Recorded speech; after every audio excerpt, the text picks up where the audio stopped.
Imagine que você está folheando um processo criminal antigo. As páginas estão amareladas, o papel range entre seus dedos e de repente você encontra uma carta. Uma carta escrita à mão, com letra delicada, datada de 3 dias antes de uma jovem de 18 anos morrer. Nessa carta ela diz que está com medo, que um homem não a deixa em paz, que pediu ajuda, mas ninguém acreditou nela. Agora imagine que essa carta está arquivada há décadas em um processo judicial, onde 3 rapazes foram condenados pelo assassinato dessa mesma jovem, e que durante todo o julgamento, durante todas as audiências, durante todas as sentenças, ninguém nunca investigou de verdade o que estava escrito ali. A carta existia. Estava juntada aos autos, autenticada, reconhecida e completamente ignorada.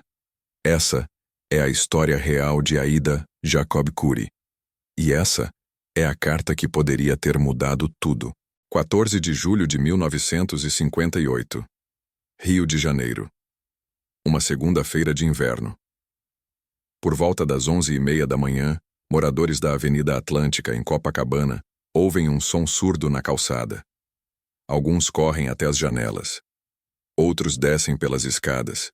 No chão, aos pés de um edifício de 12 andares, está o corpo de uma jovem. Ela veste um conjunto azul claro, sapatos de salto baixo e tem uma bolsa pequena ainda pendurada no braço. Seus olhos estão abertos. Ela está morta. A polícia chega em minutos. O corpo é identificado rapidamente porque dentro da bolsa há documentos. Aida Jacob Cury, 18 anos, moradora de Ipanema, estudante. O pai é comerciante sírio-libanês respeitado na comunidade. A mãe é dona de casa. Aida era a filha mais velha. Estava estudando para o vestibular de Direito. Saiu de casa naquela manhã para fazer compras e nunca voltou. A notícia se espalha como fogo. Nos jornais da tarde, a manchete já está nas bancas. Jovem morre ao cair de edifício em Copacabana. No dia seguinte, a história ganha contornos mais sombrios. Jovem foi jogada de prédio após tentativa de estupro. E no terceiro dia, a manchete que o Brasil inteiro vai ler. 3 jovens confessam crime bárbaro contra Aida Cury. Os 3 são Ronaldo Guilherme de Souza Castro, 22 anos, balconista. Cássio Murilo Ferreira da Silva, 17 anos, estudante. E João Lofredo, 16 anos, office boy. Eles foram presos 48 horas após o crime. Segundo a polícia, confessaram tudo. Segundo a versão oficial, eles abordaram Aida no elevador do edifício, a levaram até a cobertura, tentaram estuprá-la, e quando ela resistiu, a jogaram pela janela. Crime resolvido. Caso fechado. 3 monstros fora das ruas. O julgamento acontece meses depois, em um dos tribunais mais concorridos da história judicial carioca. Centenas de pessoas se aglomeram nas portas do fórum. Mulheres gritam assassinos quando os réus passam. Fotógrafos disputam o melhor ângulo. A família Cury chora no banco das vítimas. E os 3 rapazes, magros, cabisbaixos, sentam-se no banco dos réus como cordeiros no matadouro. Durante o julgamento, a acusação apresenta as confissões. Ronaldo teria dito: "A gente só queria se divertir, mas ela não quis." Cássio teria dito: "Foi o Ronaldo que jogou ela, eu só segurei." João teria dito: "Eu não fiz nada, eu só estava lá." As confissões são lidas em voz alta. O júri ouve em silêncio. A promotoria pede pena máxima. A defesa, despreparada e acuada, mal consegue articular uma linha de raciocínio. A sentença sai em horas. Ronaldo Guilherme de Souza Castro, 22 anos de prisão. Cássio e João, penas menores por serem menores de idade na época do crime. Aplausos ecoam no tribunal. A justiça foi feita. Aida pode descansar em paz. Os jornais estampam: "Justiça para Aida Cury." E o processo, com suas 340 páginas, é arquivado. Fim. Mas na página 237 desse mesmo processo, entre laudos periciais e depoimentos de testemunhas, está uma carta. Escrita em papel timbrado com letra cursiva firme e feminina. datada de 11 de julho de 1958, 3 dias antes da morte de Aida. Endereçada a uma amiga de infância chamada Helena, a carta começa assim: Querida Helena, preciso te contar algo que está me deixando muito nervosa. Aida escreve que há semanas está sendo seguida por um homem. Ele a aborda na rua. Aparece no clube. Espera ela sair da missa. Ele é mais velho, é casado, e não aceita que ela não quer nada com ele. Ela diz que tentou falar com o pai, mas ele achou que era exagero de moça jovem. Ela diz que está com medo, que o homem já tentou tocá-la, que ele disse coisas que a assustaram, e termina pedindo: se algo acontecer comigo, por favor, não deixe isso ser esquecido. Essa carta foi juntada ao processo pela própria família de Aida. Foi autenticada pela perícia grafotécnica como sendo de próprio punho. Foi mencionada pela defesa dos réus como evidência de que havia outro suspeito. E na sentença final, o juiz escreveu exatamente isto. A referida carta, embora autêntica, não possui relevância para o mérito da causa, visto que os acusados já confessaram o crime de forma clara e inequívoca. Não possui relevância. 6 palavras que enterraram uma linha inteira de investigação. Vamos agora ao que está dentro do próprio processo. Aos detalhes que qualquer pessoa com acesso aos autos pode verificar até hoje. Porque o diabo, como dizem, mora nos detalhes. Primeiro, as confissões. Ronaldo Guilherme foi preso na madrugada do dia 16 de julho, 48 horas depois do crime. Ele foi levado para a delegacia central e ficou detido por 3 dias antes de confessar. No depoimento que deu anos depois, em recurso de apelação, ele relatou que foi espancado, que enfiaram sua cabeça em um balde com água, que um policial segurou um revólver na sua têmpora e disse: confessa, ou você não sai vivo daqui. Ele disse que confessou porque queria que a dor parasse. Cássio e João, os 2 menores, foram presos no mesmo dia e passaram pela mesma delegacia. Eles também confessaram depois de 3 dias. Nenhum deles teve acesso a advogado durante os interrogatórios. Em 1958 isso não era exceção. Era procedimento padrão. Segundo, o laudo pericial. O Instituto Médico Legal do Rio de Janeiro fez a necropsia de Aida no dia 15 de julho. O laudo de corpo de delito descreve fraturas múltiplas compatíveis com queda de grande altura. Mas também descreve algo mais: escoriações nas costas, nos braços e nas coxas que, segundo os peritos, eram anteriores à queda. O laudo diz textualmente: lesões de natureza contusa, com aproximadamente 24 a 48 horas de evolução, sugerindo agressão prévia ao óbito. Se Aida foi abordada de surpresa no elevador de um prédio por 3 rapazes que ela nunca tinha visto antes, como explicar marcas de agressão de 2 dias antes? Terceiro, a testemunha ignorada. Nos autos, há o depoimento de Cecília Rocha, 53 anos, moradora do 5º andar do edifício onde Aida morreu. Ela prestou depoimento no dia 16 de julho, antes das prisões, e disse o seguinte: eu estava descendo de elevador quando cruzei com uma moça jovem que subia. Ela estava acompanhada de um homem de terno escuro mais velho, cabelos grisalhos. Eles conversavam em voz baixa. Ela parecia conhecer ele. Esse depoimento foi juntado aos autos, e na sentença, o juiz escreveu: o depoimento da senhora Cecília Rocha não possui credibilidade, pois contradiz frontalmente as confissões dos acusados, os quais afirmaram que a vítima estava sozinha no momento da abordagem. A testemunha foi descartada porque não se encaixava na versão oficial. Quarto, o horário. Ronaldo, Cássio e João disseram em suas confissões que abordaram Aida por volta das 11 horas da manhã. Disseram que ficaram com ela na cobertura por uns 20 minutos antes de jogá-la. Mas o livro de registro do porteiro do edifício mostra que os 3 entraram no prédio às 11 horas e 40 minutos. E a ligação para a ambulância, feita por um transeunte que viu o corpo na calçada, foi registrada às 11 horas e 35 minutos. Impossível? Absolutamente. Mas durante o julgamento, quando a defesa apontou essa contradição, a promotoria argumentou que, Os réus estavam confusos sobre os horários devido ao nervosismo.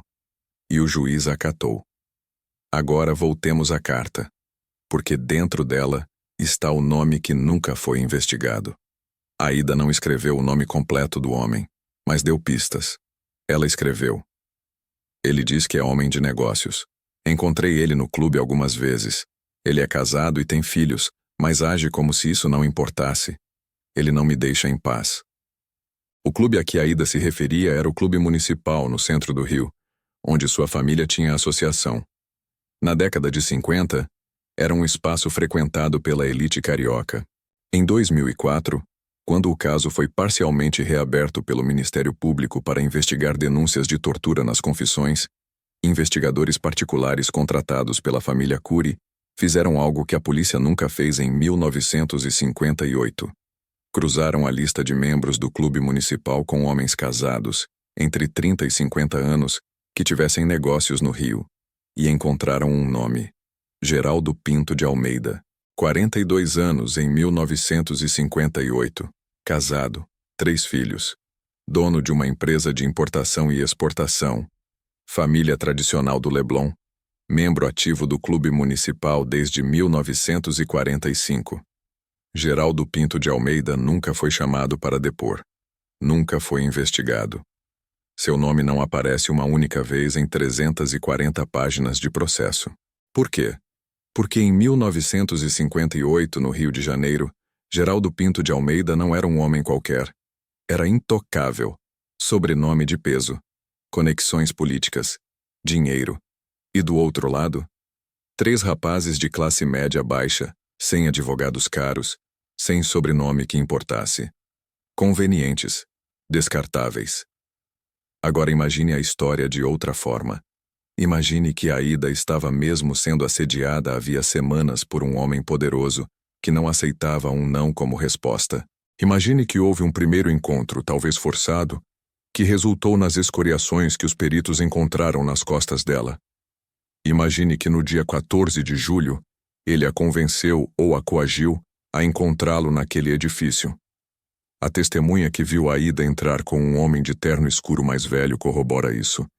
Imagine que o encontro terminou em violência, que ela resistiu de novo, e que dessa vez, ele não deixou ela sair viva. Imagine que ela caiu ou foi jogada. E imagine que 3 rapazes que estavam no lugar errado na hora errada, ou que talvez nem estivessem lá, viraram os culpados perfeitos. A carta poderia ter mudado tudo. Poderia ter direcionado a investigação para outro caminho. Poderia ter salvado 3 vidas da prisão. Poderia ter dado a Aida a justiça verdadeira. Mas a carta foi ignorada, porque era inconveniente, porque complicava, porque apontava para alguém que não podia ser tocado. Ronaldo Guilherme de Souza Castro cumpriu 17 anos de prisão. Foi solto em 1975. Voltou para a casa da mãe, no subúrbio do Rio. Nunca conseguiu emprego fixo.